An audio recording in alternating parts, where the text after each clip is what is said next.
Ko'rsatuvimizning navbatdagi mehmoni O'zbekiston Milliy universiteti magistranti, prezident stipendiyasi sohibi Muhammadali aka Niyozaliyev bo'ladilar. Bitta talaba bakalavriat va magistratura yo'nalishida 3 tagacha stipendiya sohibi bo'lishi mumkin bo'ladi. O'zi prezident granti bilan prezident stipendiyasini qanday farqi bor? Ikkinchi kursni muvaffaqiyatli bitirgan talabalar stipendiya tanlovida qatnashishlari mumkin.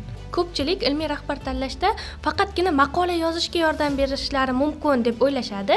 O'zi aslida ham ilmiy rahbar faqatgina maqola yozishlari uchun yoki maqola chiqarishlari uchun yordam berishadimi? Maqsad bizada faqatgina o'qishga kirish emas. Hurmatli birinchi kurslar, biz endi hayot zinapoyasini birinchi pillapoyasidamiz. Odamni harakatga keltiradigan narsa ko'pincha komfort zonadan chiqqan paytdagi harakat bo'ladi.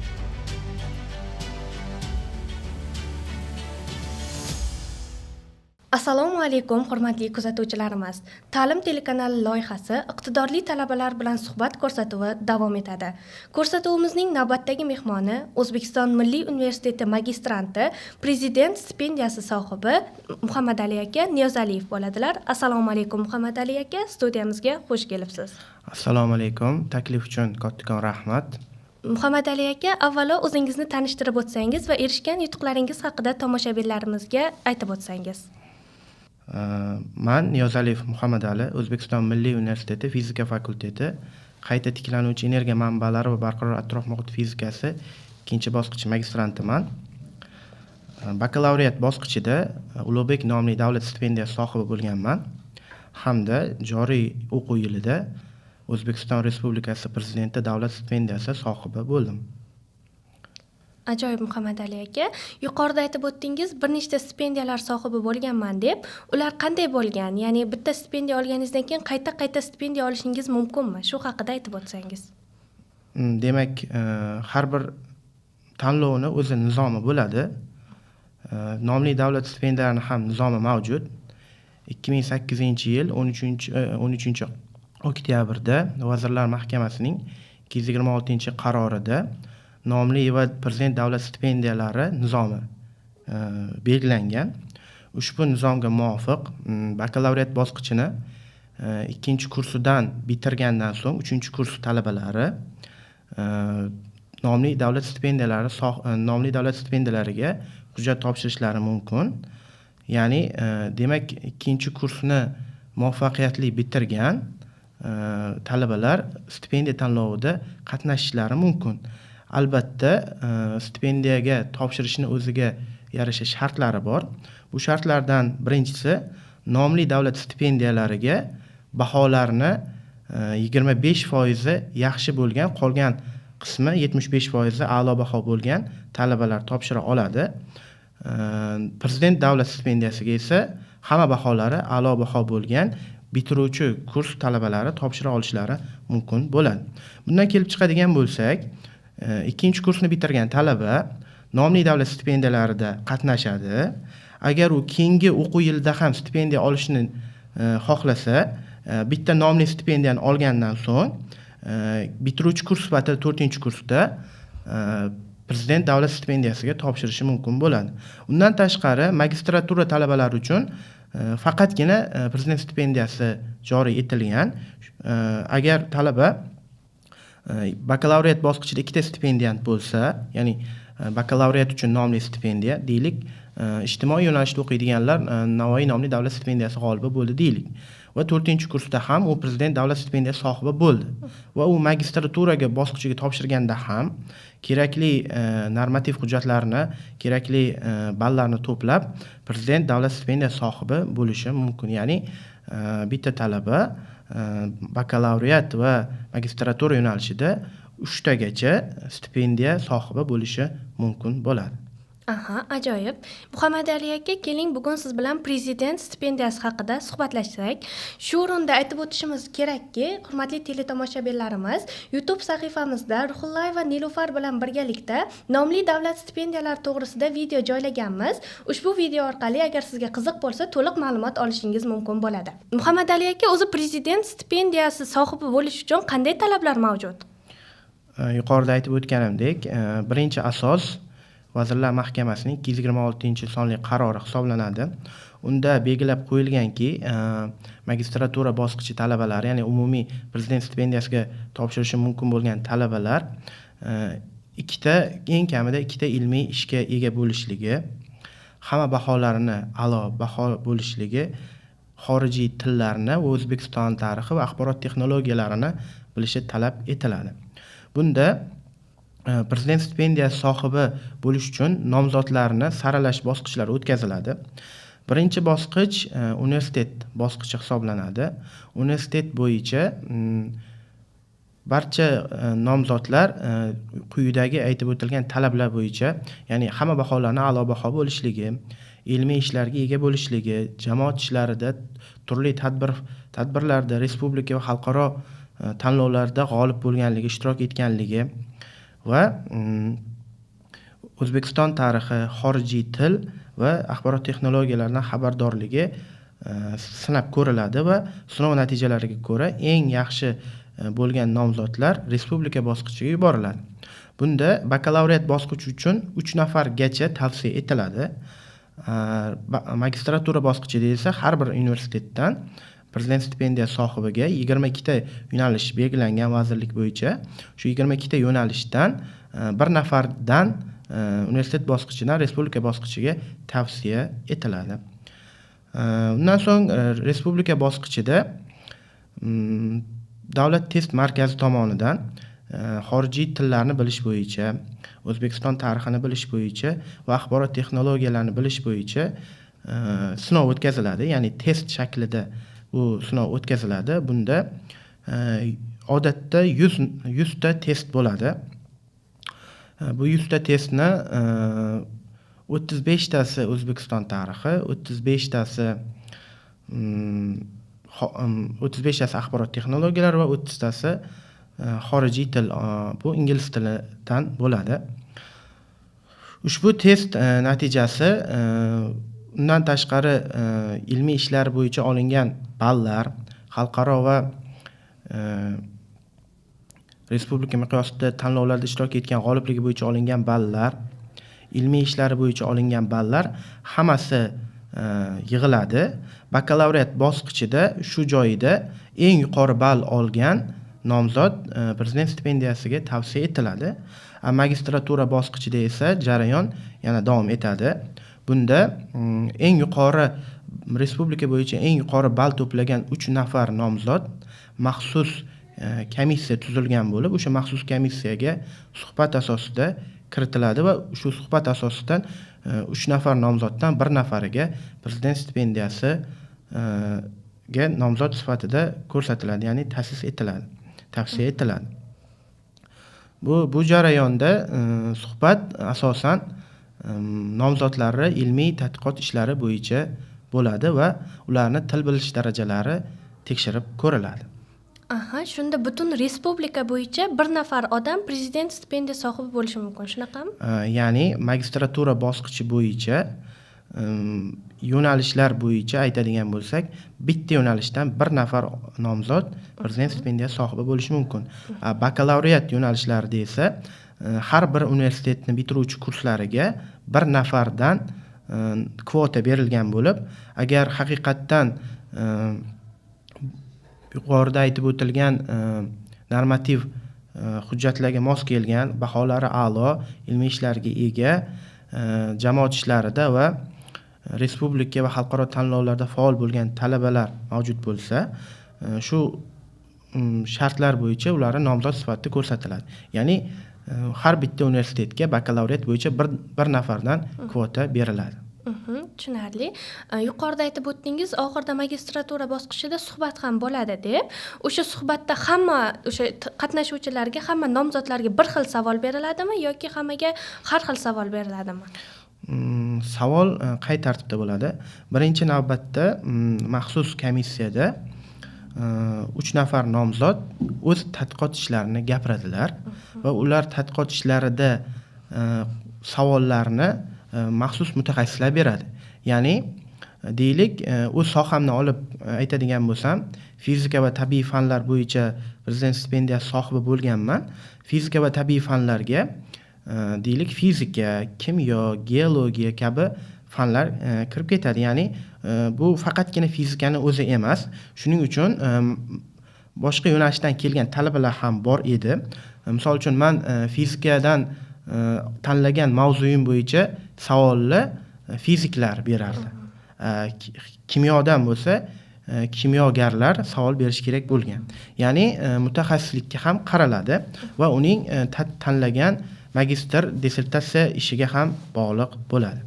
Savollar shu tartibda beriladi va ularni til bilish darajalari, speaking ya'ni gapirish ko'nikmalari shu ilmiy ishlariga doir ko'rinishda berilib, savol berib, ularni gapirishi tekshirib ko'riladi. Ajoyib. Magistratura bosqichida prezident stipendiyasini olish uchun talabgorlarning bakalavrdagi baholari ham hammasi 5 bo'lishi kerakmi shunda yoki faqat magistraturadagi baholari hisobga olinadimi?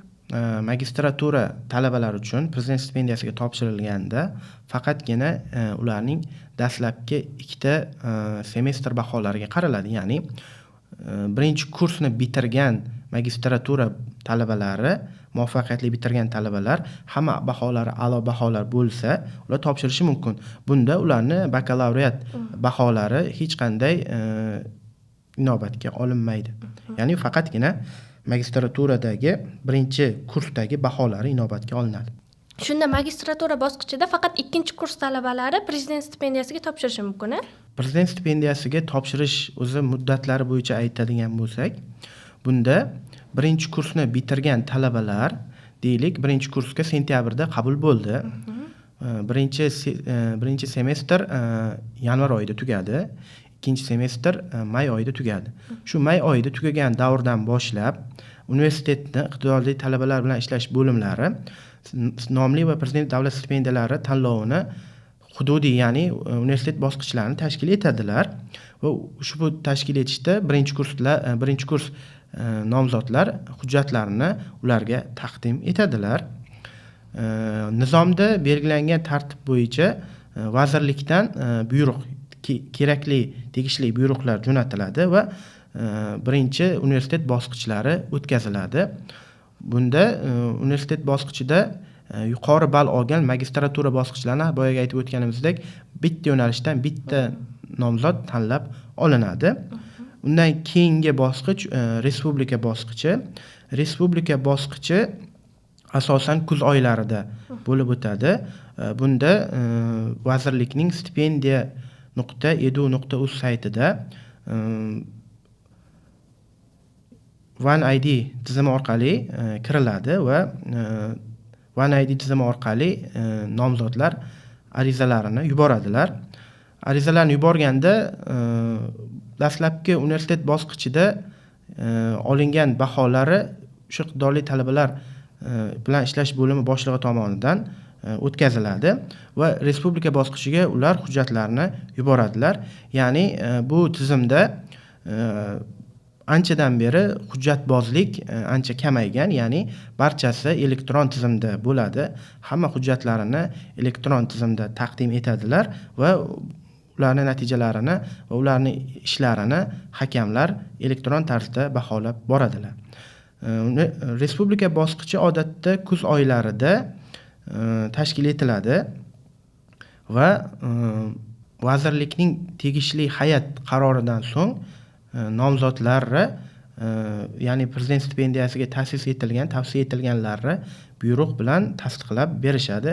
Bu odatda ozgina vaqt olishi mumkin, chunki vazirlikdagi shu hay'atni qanchalik tez tashkil qilinishiga bog'liq. Ya'ni bu juda katta tanlov bo'lgani uchun, respublika miqyosida bo'lganligi uchun biroz cho'zilishi mumkin bo'ladi. Aynan o'rtacha qaysi oylarda natijalar e'lon qilinadi? O'rtacha shu noyabr-dekabr oylarida e'lon qilinadi. Bu vazirlikning o'zi qanchalik tanlovni tez tashkil etishiga bog'liq bo'ladi. Xo'p, noyabr oylarida e'lon qilindi, deylik, natijalar. Stipendiya 1 yil davomida to'lab berilishi kerak, shunaqami nomzodlarga? Demak, masalan 1 yil davomida bo'ladigan bo'lsa, sentyabr, oktyabr oyidagi stipendiya miqdorlari ham keyinchalik qo'shib to'lab beriladimi yoki noyabr oyidan keyingi noyabr oyigacha to'lab beriladimi bu mablag'lar? Prezident stipendiyasi va nomli davlat stipendiyalari 1 yil davomida aytib o'tganingizdek nomzodlarga, ya'ni tavsiya etilganlarga to'lab beriladi. Bunda deylik, siz aytgandek noyabrda buyruq chiqdi. Buyruq chiqqandan boshlab sentyabr va oktyabr oylariniki qo'shib noyabr oyiga qo'shib tashlab beriladi. Ya'ni bunda noyabr oyidan noyabr oyigacha emas, sentyabr oyidan deylik iyun oyigacha bitiruvchi kurslarga 10 oy muddatda va bitiruvchi emas kurslar, ya'ni boyaga aytib o'tganimizdek 3-kurslar stipendiyant bo'lsa, ular hali yana 1 yil o'qishni davom ettiradi. Ularga 12 oy davomida nomli davlat stipendiyalari taqdim etiladi. Demak, bakalavr bosqichiga qaytsak, bakalavr bosqichida prezident stipendiyasi sohibi bo'lish uchun hamma baholari 5 bo'lishi kerak dedingiz, to'g'rimi? Keyin nomli stipendiyalarga ham 25% yaxshi baho bo'lishi kerak. Ya'ni oddiy o'zimizni tilda aytganda 4 baho bo'lishi kerak dedingiz. Adashib masalan 1-kurslar yo 2-kurslar ko'proq 4 olib yuborgan bo'lishsa, ularga hech qanaqa imkoniyat yo'qmi bunday tanlovlarda ishtirok etishlari uchun? Afsuski, nizomda belgilangan tartib bo'yicha agar 25% dan oshib ketadigan bo'lsa, ular tanlovda qatnasha olmaydilar. Bu narsani ertaroq hisobini olish kerak baribir.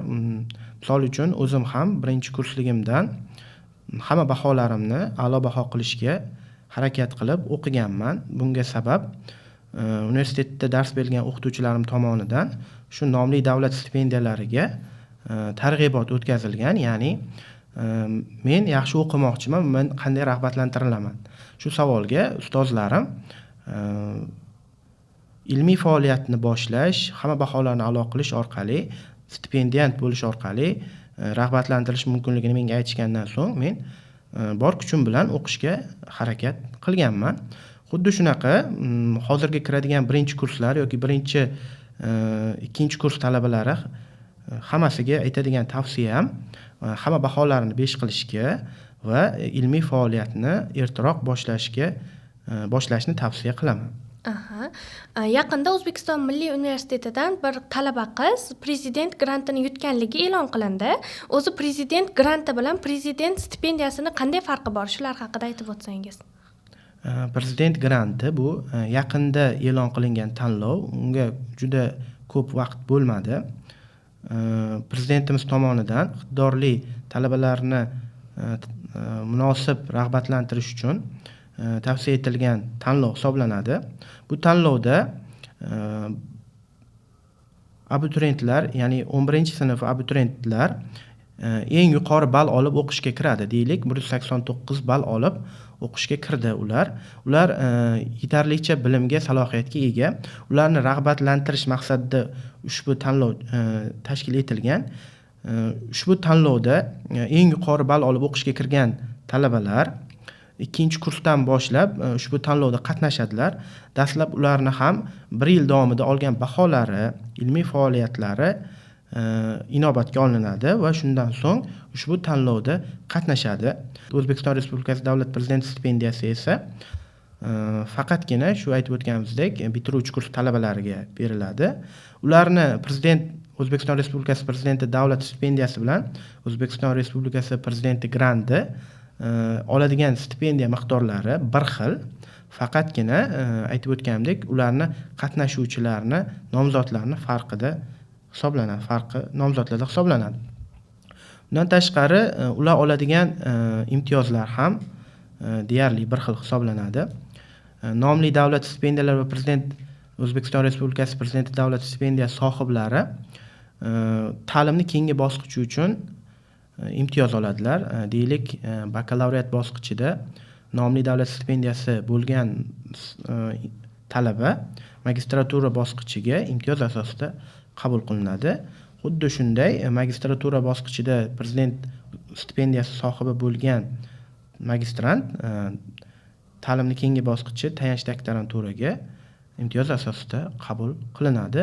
Undan tashqari xorijga yuborilayotgan yoshlar, ya'ni xorijga o'qishga yuborilayotgan yoshlar saralashida ham stipendiyant bo'lgan talabalarga imtiyoz beriladi. Ajoyib. Xo'p, keling Muhammad Ali aka, hujjat topshirish bosqichlariga qaytsak, hujjat topshirish bosqichlari elektron tarzda bo'ladi dedingiz va aynan o'rtacha qaysi oylarga to'g'ri keladi va qanaqa hujjatlar topshirish kerak o'zi, qanaqa hujjatlarni tayyorlashimiz kerak? Demak, bunda hujjatlarni elektron shaklidan tashqari fayl ko'rinishida ham tayyorlagan yaxshi. Bunda universitet bosqichida odatda professor o'qituvchilar, ya'ni maxsus tuzilgan komissiya nomzodlarni saralash uchun ularni fayl ko'rinishidagi hujjatlarni baribir saralaydi. Elektron bazaga keladigan bo'lsak, asosan bu respublika bosqichiga yuborish uchun kiritiladi. Universitet bosqichidan saralangan talabalarga iqtidorli talabalarni faoliyatini tashkil etish bo'limi ularga o'zi hujjatni yuklash bo'yicha tavsiya beradi. Odatda bu ham shu respublika bosqichi boshlanishidan 30 kun oldin, 20-30 kun oldin boshlanadi. 10 kun davomida ularga hujjatlarni yuklash uchun vaqt beriladi va undan so'ng vazirlikning tegishli xodimlari tomonidan ushbu hujjatlarning kamchiliklari o'rganilib chiqiladi. Ajoyib. Prezident stipendiyasi bilan nomli davlat stipendiyalarining farqi nimada? Yaxshi savol. Nomli davlat stipendiyalari bilan O'zbekiston Respublikasi Prezidenti davlat stipendiyasi imtiyozlarida ozgina farq bor va ularga beriladigan stipendiya miqdorlarida ham farq bor. Birinchi stipendiya miqdorlariga to'xtalib o'tiladigan bo'lsak, nomli davlat stipendiyalari sohiblariga, ya'ni Ulug'bek, Navoiy, Islom Karimov, Bobur nomli davlat stipendiyalari va boshqa davlat stipendiyalari, nomli davlat stipendiyalariga bir oy uchun 1,461,000 so'm miqdorida stipendiya tayinlanadi. O'zbekiston Respublikasi Prezidenti davlat stipendiyasi sohiblariga esa 2,191,000 so'm miqdorida stipendiya, oylik stipendiya tayinlanadi, ya'ni buyruq bilan tayinlanadi. Undan tashqari, boya aytib o'tdimki, ta'limni keyingi bosqichida imtiyoz haqida nomli davlat stipendiyalari sohiblari o'quv yili tugagandan so'ng, ya'ni ularni bakalavriat bosqichini yoki bakalavriat bosqichini tugatgandan so'ng 1 yil davomida imtiyozlari o'z kuchida bo'ladi. Ya'ni deylik 4-kurs bakalavriat talabasi Navoiy nomli davlat stipendiyasi sohibi o'qishni bitirdi va magistraturaga topshirmoqchi bo'lsa, u 1 yil davomida, ya'ni o'quv yili tugagandan so'ng bakalavriat o'sha yilni o'zida yana magistraturaga topshirishi kerak va shundagina uning imtiyozi o'tadi. Agar u 1 yil davomida hech qanday faoliyat bilan shug'ullanmasdan turib keyin topshiradigan bo'lsa, uning imtiyozi o'tmay qolishi mumkin bo'ladi. Prezident davlat stipendiyalarida esa uning imtiyozi 2 yil etib belgilangan, ya'ni 1 yildan so'ng yana qayta topshirishi mumkin bo'ladi. Ya'ni uning imtiyozi kuchliroq hisoblanadi. Bundan tashqari nomli davlat stipendiyalari bilan prezident davlat stipendiyalari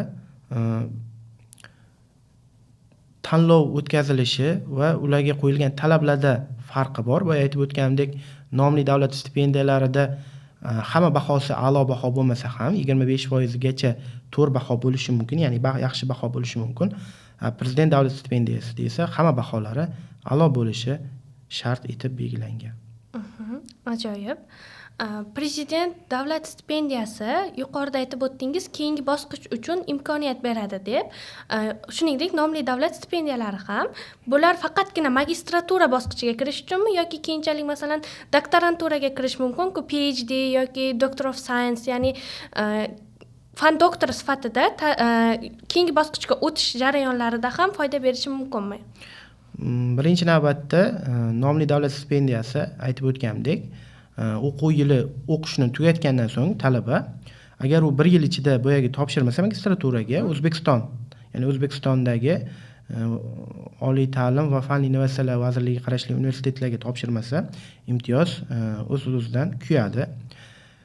Bunda bakalavriat yo'nalishini bitirgan talabaga magistratura uchun imtiyoz, magistraturani bitirgan talabaga tayanch doktoranturaga, ya'ni PhD bosqichini dastlabki tayanch doktorantura qismiga imtiyoz beradi. Lekin ushbu imtiyoz Doctor of Science ga o'tmaydi. Ya'ni uning uchun maxsus doktorantlar uchun ham Prezident davlat stipendiyalari joriy etilgan. Ulardagi imtiyoz o'tishi mumkin, balki o'tishi mumkin, lekin men uni to'liq bilmayman.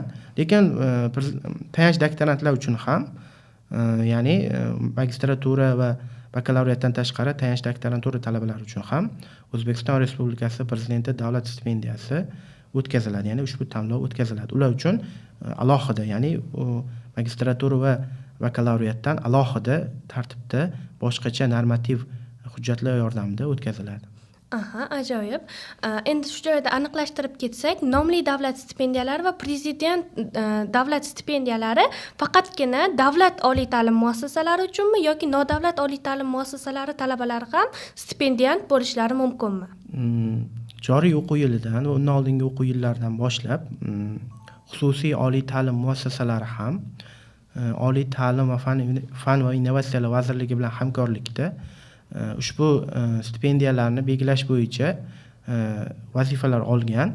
Ya'ni bu yil xabarim bo'lishicha shu nomli davlat stipendiyalari va prezident davlat stipendiyalari bo'yicha davlat universitetlaridan tashqari xususiy universitetdan talabalar ham stipendiyat bo'lish uchun universitetlar o'z nomzodlarini taqdim etishgan. Ajoyib. Prezident nomli davlat stipendiyasi sohibi bo'lganingiz sizga yana qanday qo'shimcha imkoniyatlar taqdim etdi? Imkoniyatlardan eng kattasi aytib o'tganimdek, ta'limning keyingi bosqichi doktorantura uchun imtiyoz, bundan tashqari pul mablag'i, ya'ni talabaga yordam va keyinchalik yoki xorijiy, agar o'qishni xorijda davom ettirishni xohlasam, xorijga yuborilayotgan yoshlar el yurt umidi jamg'armasi yoki shunga o'xshagan jamg'armalar uchun hujjat topshirsam, imtiyozlarga ega bo'lishim mumkin bo'ladi. Aha, ajoyib. Shu joyda savol tug'iladi. Siz masalan magistratura bosqichini O'zbekistonda davom ettirmoqdasiz va aksariyat yoshlarimiz bakalavr yoki magistratura bosqichida chet elda o'qishni xohlaydi. Turli xil top universitetlarda yoki biror bir Amerika yoki Angliya kabi davlatlarda o'qishni xohlaydi. Siz nima uchun o'sha chet elda o'qishni emas, balki O'zbekistonda o'qishni tanladingiz? Juda ham yaxshi savol, o'rinli savol. Bu bevosita ilmiy rahbar tanlash va ilmiy maktab tanlash bilan bog'liq. Avvalo, har kim stipendiyant bo'lish bu mas'uliyat. Bundan tashqari stipendiya nomzod bo'lgan talaba albatta ilmiy rahbar bilan ishlashi shart. Men ham o'zimni ilmiy rahbarim bilan birgalikda 4 yildan buyon ishlab kelmoqdaman. Rahbarim Jamoliddin aka Razzoqov, Doctor of Science, Belgiyaning Antwerpen universitetida PhD himoya qilganlar va top 300 talik universitetda защита qilganlar, ya'ni himoya qilganliklari uchun ilmiy darajani O'zbekistonda PhD dan keyingi daraja Doctor of Science ni olganlar, ya'ni ular o'qigan Antwerpen universiteti top 300 talik universitetga kirgan. Hozirgi kunda ular Fundamental va amaliy tadqiqotlar institutida direktor. Ular bilan birgalikda shu fan va innovatsiyalar vazirligi tomonidan Innovatsion rivojlanish agentligi tomonidan moliyalashtirilgan loyihalarda birgalikda ishlab kelmoqdaman. Ya'ni men aynan kelajakda nima faoliyat bilan shug'ullanishim aniq edi. Ya'ni bir sohani tanladim. Ushbu soha bo'yicha ustozimni topdim va ustozimni topganligim uchun shu sohada chuqurroq bilimga ega bo'lish uchun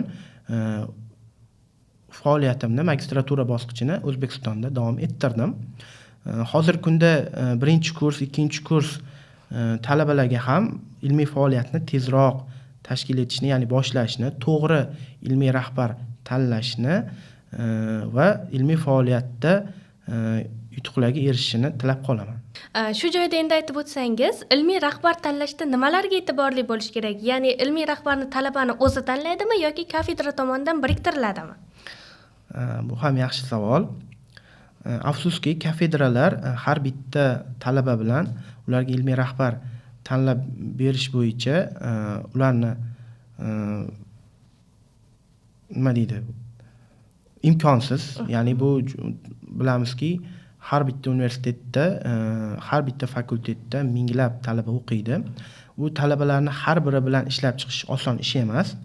Lekin ilmiy faoliyatga qiziqqan talabalar o'zlari tomonidan ilmiy rahbarlarga boriladi. Ya'ni o'zingiz qiziqqan soha bo'yicha sizga dars bergan yoki eshitgan ustoz bo'yicha ular bilan birgalikda ishlash uchun ularni oldiga borasiz.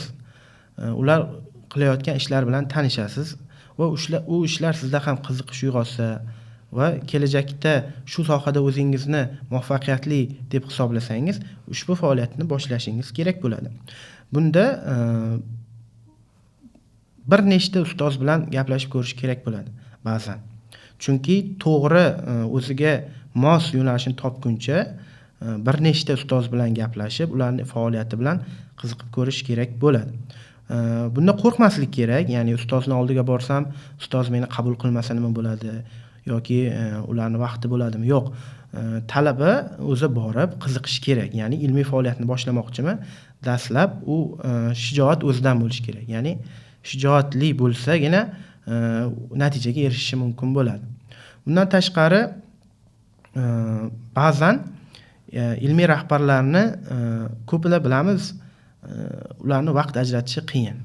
Ya'ni ularni boshqa ishlari bor. Shuning uchun albatta talaba ilmiy rahbarini bezovta qilib, uni kerakli savollarning javobini olish kerak.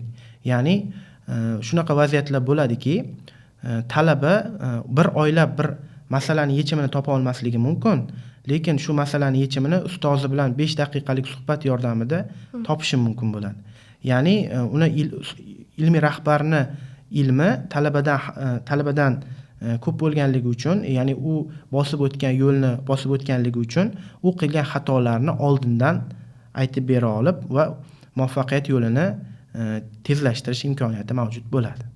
Demak, keling shu joyda to'xtalib o'tsak, birinchi, ikkinchi kurslarda ko'proq 4 baholari bor, ya'ni baholari pastroq talabalarimiz ham o'zlariga ilmiy rahbar tanlab, keyinchalik ilmiy ish olib borishga harakat qilsalar bo'ladimi? Ya'ni ilmiy rahbarlar bunga rozi bo'lish ehtimollari bormi? Nima deysiz shunga? Keling shu yerda bitta narsani bilib olsak, o'zi stipendiya tanlovi va boshqa tanlovlar, ya'ni rag'batlantirish uchun o'tkaziladigan tanlovlar, shu tanlov uchun harakat qilmaslik kerak. Ya'ni aynan shu stipendiyant bo'laman deb yoki bu bo'laman deb emas, balki ilmiy faoliyatni boshlab va ilmiy faoliyatda va baholarni yaxshi qilib harakat qilish kerak. Ya'ni nima demoqchiman? Bu tanlovlar ilmiy faoliyat boshlangandan so'ng talaba faoliyatida bo'ladigan bosqichlar. Ya'ni bakalavriat bosqichida stipendiyant bo'lmadimi, magistratura bosqichida harakat qilib ko'rishi mumkin. Yoki PhD dasturida harakat qilib ko'rishi mumkin bo'ladi. Bundan tashqari stipendiyant bo'lmasa, boshqa tanlovlar juda ham ko'p. Bundan tashqari xorijga stajirovkalar bor. Shunaqa tanlovlarda qatnashib ko'rishi mumkin bo'ladi. Ya'ni ilmiy faoliyatni boshlash imkoniyatlarni ochadi. Bu imkoniyatlardan bittasigina stipendiya.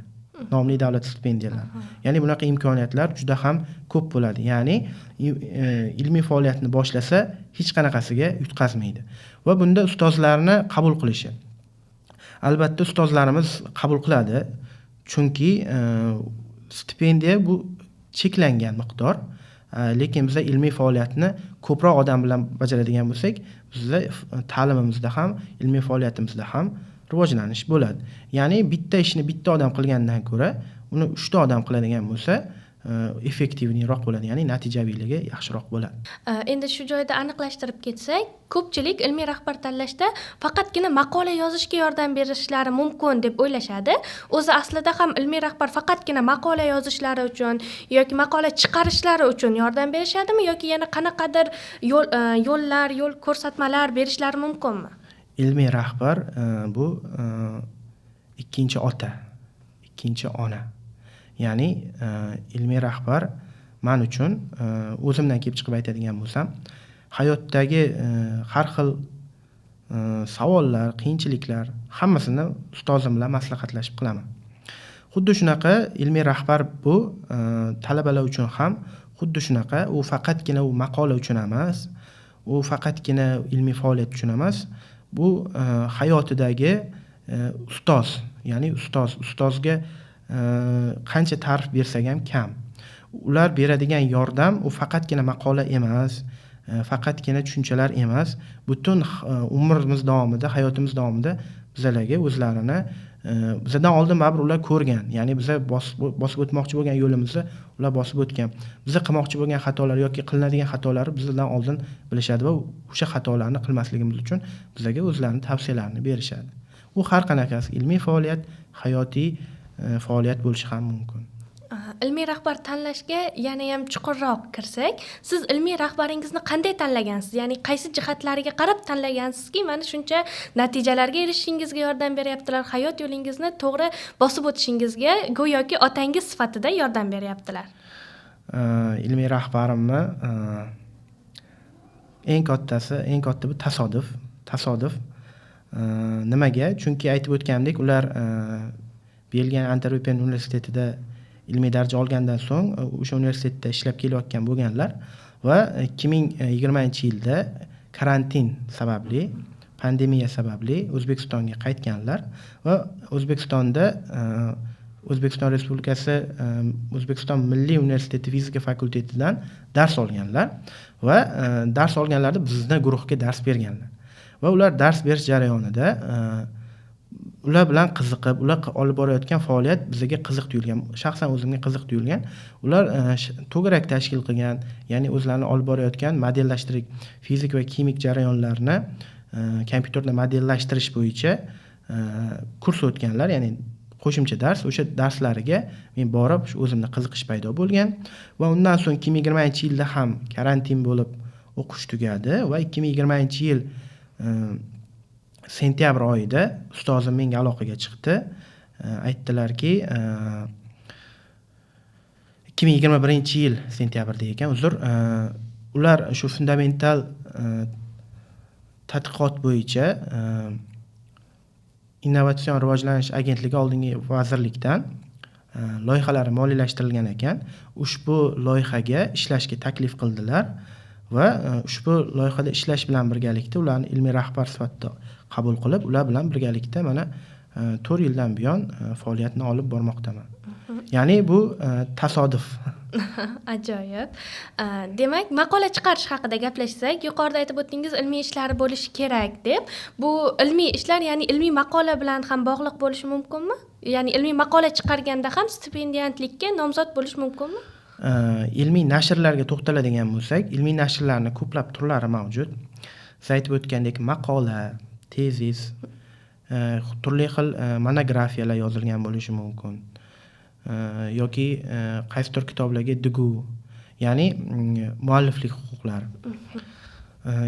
Umumiy hammasi ilmiy nashr sifatida qabul qilinadi, lekin ularni baholash mezonida shunaqa tartib borki, xorijiy maqolalar, ya'ni nufuzli Scopus bazasiga kirgan maqolalar va monografiyalar, ya'ni yuqori saviyada yozilgan nashrlar yuqoriroq ball olib kelishga sabab bo'ladi.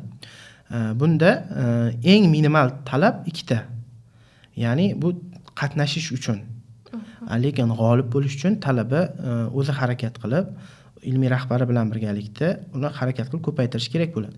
Lekin shu joyida aytib o'tish kerakki, ko'z bo'yamachilik qilib,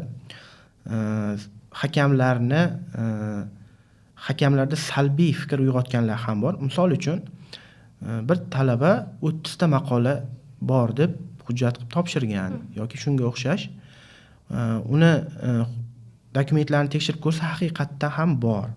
Lekin bu faqat stipendiyant uchun qilingan yoki stipendiyant uchun boyaginaqa maqolalarni kimlar bilandir qo'shma qilingan. Ya'ni bu sun'iy. Ya'ni u maqolalarda talabadan so'rasangiz u haqida ma'lumotga ega emas. Ya'ni ushbu maqolani o'zi ham mualliflikda bo'lgani bilan o'zi aralashmagan, ya'ni yozmagan. Bunaqa holatlar ham bo'ladi-da. Bunaqa holatlar u yuqori ball olaman deb aksincha ta'sir ko'rsatadi, ya'ni salbiy fikr uyg'otiladi. Aslida stipendiyaga topshirayotgan birinchi navbatda talaba. Ya'ni talaba baribir ilmiy darajaga ega bo'lmaganligi uchun uning qiladigan ilmiy ishlari ham shunga yarasha bo'lishi kerak bo'ladi. Endi o'zimdan kelib chiqadigan bo'lsak, men 4 yildan buyon ishlab kelayotganligim uchun asosan nashrlarni topshirganimda biz xalqaro maqolalarga harakat qilamiz. Ya'ni loyihalarda bo'lganligim uchun aynan maqolalarni o'zim qatnashib, o'zim yozgan maqolalarga topshiraman. O'zi fizika va tabiiy fanlarda, aniq fanlarda xalqaro va Scopus bazasiga kiruvchi maqolalar topshirish qiyin. Ya'ni u talabaga ham emas, ilmiy darajasi bor o'qituvchilarga ham, ilmiy faoliyat bilan shug'ullanayotgan doktorantlarga ham qiyin hisoblanadi. Chunki bitta tadqiqotni o'tkazish uchun qurilma, kerakli laboratoriya kerak bo'ladi va undan olingan natijalarni, eksperimentlarni haqiqiyligini isbotlash kerak bo'ladi. Ya'ni bu jarayon uzoq muddatli jarayon hisoblanadi. Shuning uchun o'zim ham bitta Scopus maqola kiritganman. Qolgani shu o'zimizdagi respublika maqolalar va xalqaro tezis, respublika tezis, ya'ni shunaqa nashrlardan iborat bo'lgan. Maqolalar chet el jurnallarida, ya'ni Scopus kabi mashhur jurnallarda chop etilsa ko'proq foydaliroqmi yoki o'zimizdagi masalan mahalliy jurnallarda ham chiqarilgan maqolalar ko'proq foyda berishi mumkinmi? Birinchi navbatda aytib o'tganimdek xalqaro maqola, lekin ko'payib ketmasligi kerak. Ya'ni bu anaqa ko'payib ketish deganda nimaga? Misol uchun talaba o'zi qilsa, u boshqa gap. Ya'ni haqiqatdan u ishlab faoliyat olib borayotgan bo'lsa, u zo'r. Lekin ko'zbo'yamachilik qilib qilinadigan bo'lsa, u salbiy fikrga olib kelinadi-da. Shundan ba'zan shunaqa 10 ta Scopus maqola bo'lgandan bitta Scopus maqola, qolgani mahalliy bo'lgani o'rtacha natija. Ya'ni bunda raqiblarga ham bog'liq bo'lib qoladi. Endi umumiy olinganda shunaqa faoliyat bilan shug'ullanayotgan talabalar stipendiyadan ko'ra ko'proq kattaroq narsalarni maqsad qiladi. Ya'ni ko'p xalqaro maqola chiqarayotgan talabalar ularning rejalari, planlari oddiy bu nomli davlat stipendiyalari bu kichik tanlovda. Biz plankani balandroq qo'yishimiz kerak bo'ladi. Unaqa odamlar, unaqa talabalar plankani o'ylayman, undan ham balandroq qo'yish kerak bo'ladi. Ajoyib. Xo'p, ilmiy ishlar siz stipendiyaga topshirmoqchisiz. Masalan, ilmiy ishlaringiz ham bor, keyin publitsistik asarlar ham, publitsistik maqolalar ham joylagansiz. Jurnallarda e'lon qilingan, nashr etilgan. Bu publitsistik maqolalarni ham joylashingiz mumkinmi hujjatlaringiz orasiga yoki faqatgina ilmiy ishlarni joylash kerak bo'ladimi? Stipendiya tanlovi ilmiy tanlov hisoblanadi. Lekin yo'nalishlarga ham qarash kerak. Misol uchun men birorta fizik akademik Po'lat Habibullayev faoliyatini deylik, akademik Po'lat Habibullayev Qirg'izbayevichni faoliyatini yoritmoqchi bo'lsam, bu publistik siz aytgandek maqola bo'ladi. Ularning ilmiy faoliyati, hayot yo'li. Lekin men ushbu maqolani stipendiya tanloviga topshira olmayman. Sababi meni yo'nalishim fizika. Lekin ijtimoiy yo'nalishda yoki adabiyot yo'nalishida, ona tili yo'nalishlarida o'qiydigan talabalarni o'zi ilmiy yo'nalishlarni o'zi shu yo'nalish bo'lganligi uchun ular bemalol topshirishlari mumkin bo'ladi.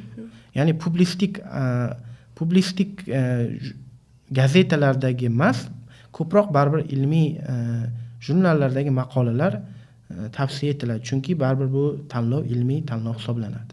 Ajoyib. Ko'pchilik talabalarimizda savol tug'ilishi mumkin, maqola chiqarish pullikmi? Bu savol Xeshnik jurnallar haqida eshitgandirsiz, ya'ni o'g'ri jurnallar deyiladi. Afsuski bunaqa jurnallar yurtimizda va xorijda juda ham ko'p.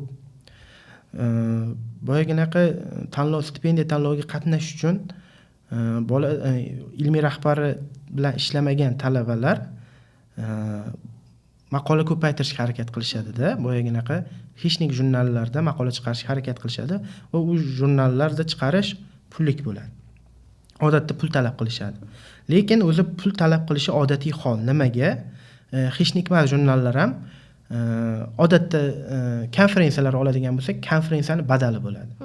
Ya'ni misol uchun 50 ming so'm yo 100 ming so'm u konferensiyada qatnashish badali deyiladi. Xuddi shunga o'xshagan ba'zi jurnallarda ham shunaqa mavjud bo'ladi. Bu narsa nufuzli xorijiy jurnallarda ham mavjud. Misol uchun Scopus bazasiga kiruvchi jurnallarda ham ba'zilarida maqolani chop ettirish uchun juda katta miqdorda pul kerak bo'ladi. Bunga sabab biz chiqargan maqolani keyinchalik internet sahifalarida bepul bo'lishi uchun biz o'zimiz unga investitsiya qilyapmiz. Ya'ni uni internetdan qidirganda bizni ma'lumotimizdan ko'proq odam foydalanadi va bizga ko'proq sitata keltiradi, citation keltiradi va bu o'zimizga ham foyda bo'ladi. Ba'zi jurnallar ular tekin bo'ladi, lekin biz topshirishimiz tekin. Bizni maqolamizni kimdir o'qib olmoqchi bo'lsa, ular pul to'lab bizni maqolani olish kerak bo'ladi. Ya'ni ular boyagi birinchi aytganim open source ochiq manba deydigan bo'lsak, bunisi yopiq manba hisoblanadi. Bilamiz, universitetlarda turli xil konferensiyalar o'tkaziladi. Ushbu konferensiyalarda o'zlarining maqolalari bilan qatnashgan talabalarga qanaqa foydalar mavjud? Birinchi navbatda ularning ilmiy faoliyatini birinchi bosqichi hisoblanadi. Ya'ni ular keyinchalik magistratura va doktorantura bosqichlarida qanday faoliyat olib borish kerakligini ertaroq tushunishadi. Ertaroq boshlagan baribir yaxshiroq. Undan tashqari ularni ilmiy nashrlar soni ko'payib borishi ularni portfoliosiga ham yaxshigina manba bo'ladi. Bunda xorijga topshirishda ham yoki o'zimizni doktorantura bosqichiga topshirishda ham yoki xorijga magistratura bosqichiga topshirishda ham ilmiy nashrlar bor yo'qligi tekshiriladi, so'raladi. Ya'ni agar u ilmiy nashrlarni ishtirok etgan bo'lsa, talaba ilmiy faoliyat bilan shug'ullanishni biladi degan tushuncha bo'ladi va u talabalarning o'qishga kirish imkoniyati oshadi. Xuddi shunaqa ilmiy laboratoriyalarda ishlagan talabalarda ham xuddi shunday. Ilmiy laboratoriyada ishlaganini tegishli hujjatini topshirsa, bu ilmiy faoliyat bilan shug'ullanishni boshlagan talaba deb uni bemalol xorijiy ta'lim muassasalari o'qishga qabul qilishlari yoki talabalar almashinuvi dasturlariga yoki stajirovkalar turli qisqa tashriflarga chaqirishlari mumkin bo'ladi. Tushunarli. Xo'p, siz hozir magistraturada 2-bosqich talabasisiz. 6 yil avvalga qaytib qolsangiz, ya'ni bakalavr bosqichining 1-kursiga endi kirgan vaqtlaringiz bo'lsa, shu 6 yil mobaynida aynan nimalarni o'zgartirgan bo'lar edingiz hayotingizda? Yaxshi savol. Tezroq til o'rganardim, ko'proq til o'rganishga harakat qilardim. Ya'ni faqatgina ingliz tili emas, faqatgina rus tili emas, nemis tilini, fransuz tilini, xitoy tilini ko'p til o'rganib, ko'proq dunyo kezishni va ko'proq dunyo qarashimni yanada kengayishini xohlardim va buni 1-kursligimdanoq boshlashni xohlardim. Aytib o'tgan ilmiy faoliyatim 2-3-kursdan boshlandi, lekin o'ylaymanki 1-kursdan boshlanadigan bo'lsak, bundan ham muvaffaqiyatliroq bo'lishi mumkin edi. Ya'ni talabalarga shundan aytmoqchimanki, ham o'zimga, ham hozirgi 1-kurs talabalarga, yosh talabalarimizga tezroq ilmiy faoliyatni boshlash kerak. Agar siz ilmiy faoliyatga qiziqadigan bo'lsangiz va bu o'zingiz uchun juda ham yaxshi natijalar olib kelishi mumkin bo'ladi. O'zingizni kelgusi 5 yilda qayerda tasavvur qilasiz? Ya'ni 5 yildan keyin Muhammadali Niyozov qanday darajada o'zlarini tasavvur qiladilar? Qiyin savol. Oldindan nima bo'lishini inson bilmaydi. Aytib o'tganimdek, men tasodif bilan ustozimni uchratdim. Peshanamizga Xudo shuni yozgan ekan. Ilmiy faoliyatni boshladim. To'g'risini aytadigan bo'lsam, shu ikkinchi kurs paytimda pandemiya paytida, chuqur depressiya paytida bo'lganman. Ya'ni o'zimni kelajagimni to'liq ko'ra olmaganman. Ya'ni fizikada keyinchalik nima qilaman? Maktabda o'qituvchilik qilamanmi yoki boshqa o'zimni kelajagimni to'liq tasavvur qila olmaganman va shu paytda najot nuri sifatida ustozim bilan uchrashib keyinchalik faoliyatni boshladim. Orada dasturlash bo'yicha ham o'qidim. Ya'ni umuman yo'nalishim o'zgarib ketish ehtimoli bor edi. Lekin Xudo peshanamga shuni yozgan ekan. Shu taqdir taqozosi bilan ilmiy faoliyatga qiziqardim, ilmiy faoliyatni boshladim va Xudoga shukr, kichik shunaqa muvaffaqiyatlarga ozmi ko'pmi erishib turibmiz, Xudoga shukr. Xuddi shunaqa 5 yildan keyin ham nima bo'lishini bilmayman, lekin men hozirdan harakat qilaman hammasini yaxshi bo'lishiga. Shuni aytib o'tishingizni xohlardimki, ya'ni atrof muhit albatta insonga ta'sir ko'rsatadi. Shuningdek, kursdoshlaringiz bo'lsin yoki xonadoshlaringizmi, albatta sizga ta'sir o'tkazadi. Shunaqa vaziyatlarni ko'rishimiz mumkinki, universitetda o'qiyman deb yonib turgan o'quvchini ham ba'zida atrof muhit cho'ktirib qo'yadi. Ya'ni deylik, kursdoshlaringiz agarda yaxshi o'qishni xohlamasa, ularning tabiati, qiziqishlari umuman boshqacha bo'lsa, sizga ham vatan bo'lma, o'qib nima qilasan, o'qib olim bo'larmiding degan gaplarni ham aytishlari mumkin. Sizda ham shunaqa vaziyatlar bo'lganmi? Agar bo'lmagan bo'lsa, shu vaziyatga tushgan talabalarga aynan qanday maslahat bergan bo'lar edingiz? Birinchi navbatda bu narsa to'g'ri savol berdingiz. Shu narsani aytib o'tmoqchimanki, bizni birinchi kurs talabalarida o'zimiz boshimizdan o'tgan, bilamizki, o'qishga kirgan paytidan komfort zonaga o'tib qoladilar. Ya'ni ular maqsadni to'g'ri qo'ymaslik natijasida.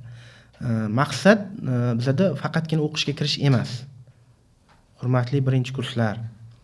Biz endi hayot zinapoyasini birinchi pilla poyasidamiz. Hali chiqadigan zinapoyalarimiz ko'p. Shuning uchun bo'shashmasdan harakat qilishimiz kerak.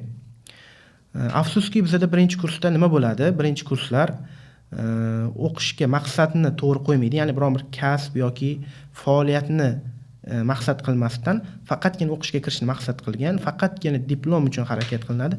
Bu o'ta katta xato fikr hisoblanadi. Ertaga diplomni ham olasiz, lekin diplom olganingizdan so'ng sizda endi imkoniyat bo'lmaydi o'qib o'rganishga. Xuddi shunaqa siz hozir o'qib o'rganishingiz kerak. Undan tashqari komfort zonadan chiqishga harakat qiling. Komfort zona bu sizni rivojlanishingizni so'ndirib qo'yadi.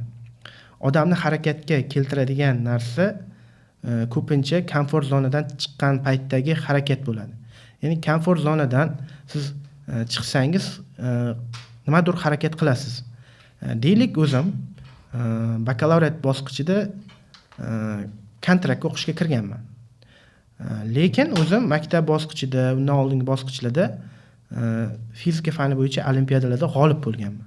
Ya'ni o'zim fizikani yaxshi bilganman, lekin kontraktga o'qishga kirdim. Bu narsa menga juda jiddiy ta'sir qilgan va o'qishni yana ham kuchaytirib davom ettirganman. Ya'ni birinchi kursdan boshlab siz aytgandaqa vatan degan narsa menda bo'lgan. Kursdoshlarim agar bu videoni ko'rsa bilishadi. Sinfdoshlarim ham bilishadi 11-sinfda qanaqa tayyorlanganliklarimni. Salafanlarga qo'shimcha 2 talab sumkalab ko'tarib shunaqa bo'lganda menda nima deydi? Jiddiy ta'sir qilgan kontraktga o'qishga kirganim. Va shuning uchun men stipendiyaga yoki boshqa tanlovlarga yoki ilmiy faoliyatga boshlashga qiziqqanman. Sizlarga ham shuni aytib qo'yaman. Grant o'qiysizmi, kontrakt o'qiysizmi, komfort zonaga tushib qolmang. Talabani moliyalashtirib turgan buni ota-onasi, aka-ukalari bo'ladi, oilasi bo'ladi. Katta ehtimol bilan o'zlari keyinchalik ishlaydi. Shu oilangizni sizga berayotgan ishonchini oqlash uchun ham harakat qilish kerak. Ya'ni komfort zonadan chiqib, til o'rganing, sohangizni mutaxassis bo'ling. Ajoyib. Muhammad Ali aka, bugun juda ham foydali ma'lumotlar berib o'tdingiz. Bu ma'lumotlar nafaqat men uchun, balki talabalar uchun, abituriyentlar uchun kelajakdagi o'zlarini yo'llarini topishlari uchun qandaydir bir ko'rsatma bo'lishi mumkin. Sizga bugungi bergan ma'lumotlaringiz uchun chin dildan rahmat aytib qolamiz. Taklif uchun kattakon rahmat, samimiy suhbat uchun ham rahmat. Hurmatli kuzatuvchilarimiz, bugungi ko'rsatuvimiz siz uchun foydali va manfaatli bo'ldi deb umid qilamiz. Keyingi sonlarimizda kimni taklif qilishimizni xohlaysiz? Izohlarda yozib qoldiring. Ketkazgan vaqtingizga rozi bo'ling. Xayr, salomat bo'ling.